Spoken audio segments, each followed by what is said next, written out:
right, we're going to go ahead and get started. We've now been joined by Josh Berry. Josh, thanks for spending some time with us today. We really appreciate you coming in. And in the interest of time, we'll go ahead and open for questions. If you have a question for Josh, go ahead and raise your hand. We'll work to get a mic around, and we'll go ahead and start with Stephen.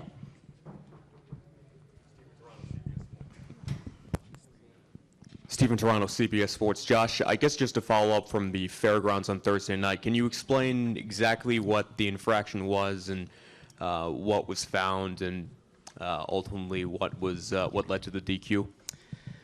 Yeah, so to start, the pro late model race and super late model race, and they have a little bit different way of doing the weights post race. Like more from what I'm used to in Cars Tour, NASCAR.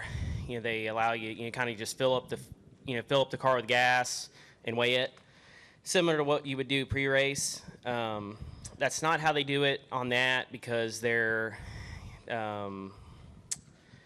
more paying attention to the left side percentage, which is 58%, and those cars naturally gain left side weight as fuel burns off. So you have to leave yourself a buffer when you go through in pre-race inspection. And long story short, we just was, I guess, a little too tight on the buffer pre-race. And obviously it was really disappointing. Heartbreaking, honestly, for me, growing up in this area and have that come down to what it did. And when we were going through that post-race, I'm talking, we're down to hundredths of a percent was the difference, like 2 to 3 pounds. And we just, like I said, we didn't get it through.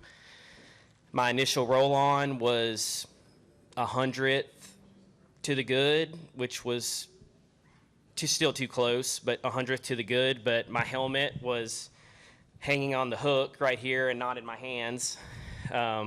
So they wouldn't allow that one. We had to roll back on, and then it moved a little bit the other way. And just partly it's on me, just not knowing all the procedures and just showing up and running and not knowing exactly how close it was going to be and how everything works, right? All that, when you're talking it's down to a couple pounds. It matters how much fluid you took in the race and post race. Obviously whether or not you hold your helmet. It was frustrating to say the least, but honestly all the officials, they were really respectful to us. The race director he was really good with us. But yeah, like I said, that's the gist of it. I hope that all makes sense. Tried to explain it the best I could. And I saw you shook hands with Trey Craig after he got declared the winner. I did see that Trey went to Victory Lane to shake hands with you after the race. Was that just a matter of returning the favor? Well, Honestly, up until that point, there was still indecision about what the final outcome was going to be, and I told him, like I'm not leaving here with y'all unsure what the final result is, and then I'm going to wake up in the morning and read you threw me out. Make the decision now so I can go shake Trey's hand and move on from it. And yeah, they said, this is the decision we're going to make. And I walked over there and shook his hand, and I felt like that was the right thing to do. I surely, I know that he doesn't want to be, didn't want to be in that position and win that way, but ultimately rules are rules, and we were on the wrong side of it. Gotcha. Thanks, Josh. Sorry about all that. All right, we're continuing with questions over here with Larry Woody up front, please. Thank you. Hey, Josh, Larry Woody. Hang on, Larry. There you go. There's your mic. Josh, Larry Woody, you ran that race basically as a favor to the track to help her promote it. Will the experience, how are you on it or running more in the future, or have you had a chance to think about it? No.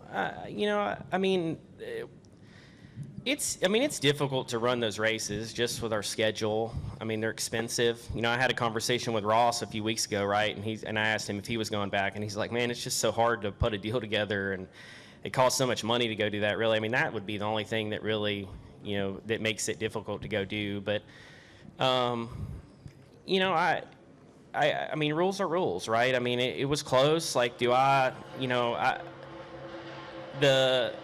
of it is frustrating, but ultimately we just were too close on the tolerance. We should have left ourselves a little bit more margin for error, because that's how they police those race cars. The procedures are the same in pretty much all the series, whether how they police that and similar amongst those cars. So, I mean, really, it's just as much on, the team and myself as it is anything else, right? So, like, I don't really feel that way. I wish there was more cars. I wish there was more people there, but, I can't control any of that. All right, go ahead. Jonathan Howard on 3 Sports. Last year, this Cup Series race kind of delved into chaos at the end with the 5 overtimes, and you had a really great run going that ended with you spinning out. What's the mindset going into this weekend with the Wood brothers and with the win in your pocket as well?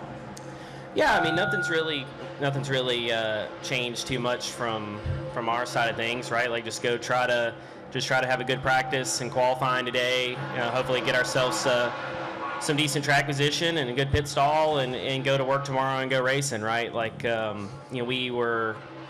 I feel like this has been a place that I've enjoyed coming to and ran pretty well over the years and had speed and everything. And I think if we obviously Miles and the guys have been doing a great job over the course of the season, bringing speed and if we can just execute from when we get on the track today, then I think we can have a chance at a good finish. All right, we're going to go to Dalton, and then if I can get a mic up here to Dustin, please. Hey, Josh. Dalton Hawkins with Front Stretch. So I'm sure you've seen the comment from Elton Sawyer this past week about the potential of increasing horsepower in the next-gen car. As somebody with as much short-track experience as you have, do you feel like that is something this car needs to improve the product on short tracks? And if so, how much do you think it needs? Yeah, I mean, I definitely think it needs more. The question, I think, boils down to how much more is it going to need to move the needle, right? Like, and I don't really have the answer to that. I think it probably needs to be pretty significant, which is going to be, what I hate to happen is if we go up 100 horsepower and it don't really look that different, and everybody's like, oh, that wasn't it, So, I mean, it's a combination of a lot of things, right? Like, I think it's the aero side of the things with the car, it's the horsepower, it's the tires, and honestly, it's technology. And, I raced a Pro Late model Thursday night, and when I got out front, my car drove a lot better than it was when I was tucked up behind somebody's bumper, right? Like, it's just technology, and the field's that close, and you can't overcome physics and aero. And so, yeah, I think it's definitely a step in the right direction, and if they go that route, and, we'll just see what happens. All right, Dustin. Dustin Long, NBC Sports. How much have you gotten time or much time on the simulator going over Mexico at this point? Have you done much on that track? Yeah, I have a little bit. It's definitely a pretty cool layout. It's going to be interesting. I think there's going to be passing zones. There's going to be issues with track limits in the S's, right? Because they're just tight. Like, you can just tell. To me, it's probably a little bit worse than COTA. I feel like, at least from speed gain standpoint, but it does appear like there's going to be grass on each side, so that's going to be a little bit different. But overall, like I said, I think it should put on a good race. That's what we want to see.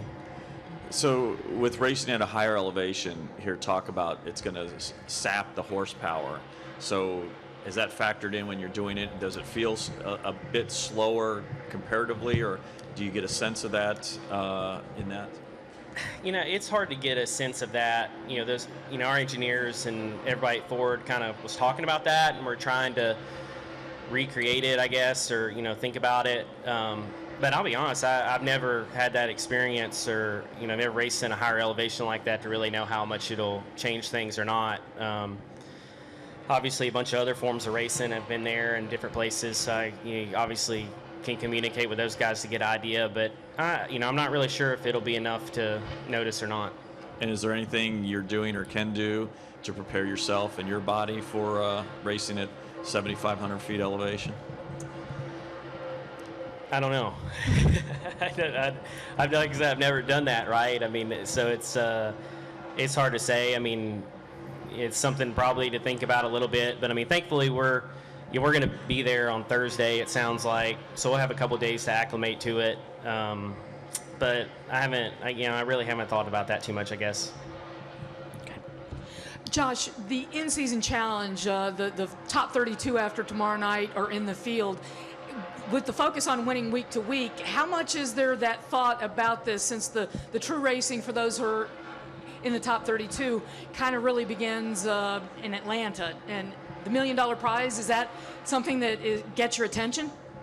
Yeah, I mean, I think we'll all pay pretty close attention to it once it gets rolling. I think it's going to be exciting to follow and watch, and I'm sure we're going to go into the weekends and know who we're paired against and pay a little bit of attention to it. And obviously, there's a lot of money on the line, and potentially a lot of money on the line for a fan if they have a perfect bracket. I guess that's the way I understand it.